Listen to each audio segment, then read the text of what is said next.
Hello everyone and welcome to Hate or Miss, my final Advanced Warfare video. So Black Ops 3 comes out tomorrow night at midnight, which means that I will be uploading Black Ops 3 content from here on out, and this is a perfect opportunity to look back on the year that was and tell you all the things that I hated and all the things that I will miss about Advanced Warfare. So the first thing I want to talk about is the overall atmosphere of the game, and the atmosphere of this game I thought was fantastic. When you look at future in video games or movies or other sources of media, you always end up getting two different futures. You get what I call the Star Trek future, where everything is white and everything is pretty and all the people wear uniforms and they all have clean clothes and they're showered and it looks like just technology has continued advancing and advancing and advancing and nothing bad has happened to us between where we are now and where that future resides. And the other future is what I call the Kevin Costner future. And that is where, war has torn the land apart at the seams, and everybody who is still alive is just existing in an anarchy, and there's no structure, and there's everyone is wearing tattered clothing that hasn't been washed in years, and everybody looks like they haven't bathed or showered in 6 months, even though somehow they're all perfectly clean shaven all the time for some reason. And Kevin Costner has to drink his own pee, even though he's surrounded by water. And Advanced Warfare did a great job of marrying these two futures, because you do have all the technology and all of the excitement and the cool weaponry and the exosuits and the ability to practically fly and all that stuff. But at the same time, the game feels dirty, it feels grimy, it feels dusty and gross, and you can imagine your character hasn't bathed in months, and it almost feels like your exosuit shouldn't even work with all of the dust and grime and soot that is built up in the gears. And to me, the atmosphere of the game is just fantastic. And probably the thing that I honestly hated the most about this game is how they handled DLC late in the game.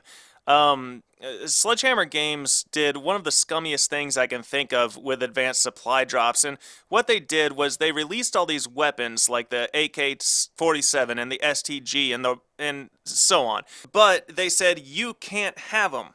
The only way you can get them is by unlocking them. You can't even play with the base variant. And unlike Ghosts, which let you just pay for the Ripper or just pay for the Maverick, this one says, nope, you cannot just pay for these guns. What you have to do is gamble with your money and buy advanced supply drops. And so you buy an advanced supply drop. Maybe the only gun you want is the AK-47. You're just a big fan of the AK-47. You gamble on this advanced supply drop, and you're not guaranteed to get it. So you're giving them money, and you might just end up with a pair of gloves, a loadout, and a professional version of the MP11 that you don't even want. And then what are you going to do? Well, you've already spent money on it, and you don't have it. You might as well spend a little more money on it. What do you have to lose now? So, in the end, you might buy 30 advanced supply drops before you finally get the AK-47, and what should have been a $5 DLC gun ends up costing you $30 or $40 to get. That's an extreme example, but it does happen, and it really is a very scummy thing for Activision and Sledgehammer to do to their consumer.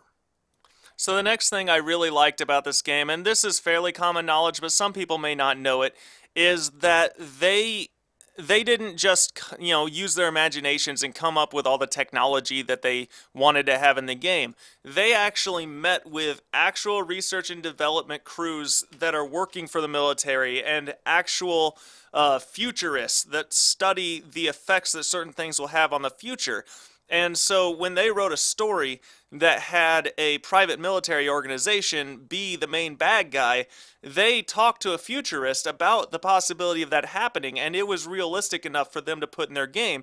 And when they decided that they wanted to have 3D printing guns or lasers or exosuits and things like that, they actually talked to R&D people that said, yes, we are either testing this or we have the concept for this or whatever. Like, for example, lasers. We have lasers. We have actually weaponized light. The only reason that lasers right now are not uh, mainstay weapons in the military is because they haven't figured out a proper uh, power source for it yet. All the lasers that they have burn through the power so fast that it's not really a practical weapon. But they do exist, and Sledgehammer Games put that in the game thinking that, 40 years from now, that power source won't be a problem, and we probably will have something like the EM1 laser. And you might look back on Advanced Warfare in 40 years and say, man, they were really close. As far as futuristic shooters of the 2010s go, Advanced Warfare got it closer than anybody. And another hate that I have is just the fact that this game catered to casual players. And they actually came right out and said it. What they said, Michael Condrey said in an interview on his blog that KDRs are up across the board. And obviously that is impossible. You can't have everyone's KDR go up. But what he meant by that is that everyone's KDR is closer to 1. So all the bad players that are maybe getting into Call of Duty for a first time or just have never been very good at it, all of their KDRs are up closer to 1. And all the really good players who are very good at Call of Duty and really enjoy it and have played it for years, all of their KDRs are down closer to 1. And there are several reasons that this happened, and he is praising it. And it's not something that should be praised. So obviously skill-based matchmaking is a big part of that. You get all of the new players playing against new players and all the veteran players playing against veteran players.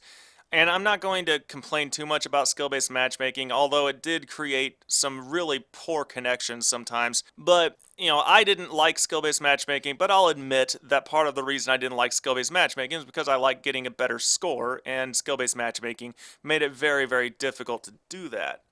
But this is also attributed to the exosuits. The exo movements in Advanced Warfare were not so much about navigating the map as they were just a part of gun skill. When you think about it, like, there were so many gunfights won in this game simply because one person used their exosuit better.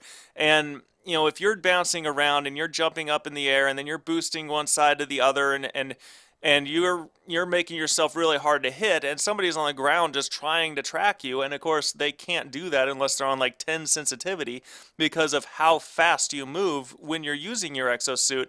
And you got situations where people are winning head-to-head gunfights after like firing every single round of their magazine because their gun skill isn't very good, but they did such a good job with their exosuits. And in Black Ops 3, the exosuit is about navigating, or not exosuit, but the new movements are about navigating the map. They're new movements. In Advanced Warfare, they weren't so much new movements as they were just new aspects of gun skill, and I really didn't like that. And it made it possible so that someone who is not very accurate and does not have great reactions can still turn the tables and win gunfights, i.e., catering to a more casual player.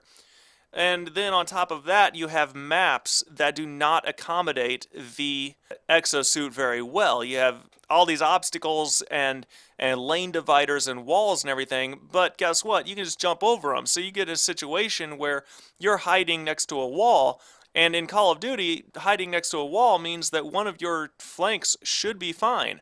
Except in this Call of Duty, people can just jump over that wall and kill you very easily. It becomes completely unpredictable, and it becomes a guessing game, and you're just like blinking from Robin Hoodman and Tights. It's like, guessing? I guess no one's coming? And it ruins map flow. There's no map flow, there's no strategy, there's nothing but reaction time in the game because of the exosuits and the maps. And to really make my point here, what is the most popular map in the game? It's Detroit. And the thing about Detroit is it's flat. It's not vertical. And 90% of it is indoors, and the portion of it that's outdoors is a road, and it's very open. There's not any obstacles, so your exosuit really does you no good in Detroit. Just going off of what's popular and what's not popular, like, people want something that does not cater to the exosuits. People want something that keeps you grounded and keeps map flow, and that is Detroit, which is why it's so popular. So in the end, there were certainly some things about Advanced Warfare that I really enjoyed, and I actually thought the game as a whole was fun for several months, but once everything started really coming into focus and I started noticing the differences in the gameplays and how stressful it was, really, like having to constantly be on your toes because of skill-based matchmaking and doing absolutely nothing wrong, but still getting shot in the back because of the random nature of exosuits and these maps. I don't know exactly how to fix the game. I assume it comes back to map design. If you can design more maps like Detroit or just maps that actually help contain the exosuits a little bit more, it probably would have been a lot more fun. But ultimately, I have to give it a hate, and I am very excited to be playing Black Ops 3 tomorrow. So thanks for listening and watching. I hope you enjoyed the gameplay and commentary. I will be coming out with a video this weekend about Black Ops 3, so be sure to look that up, and goodbye.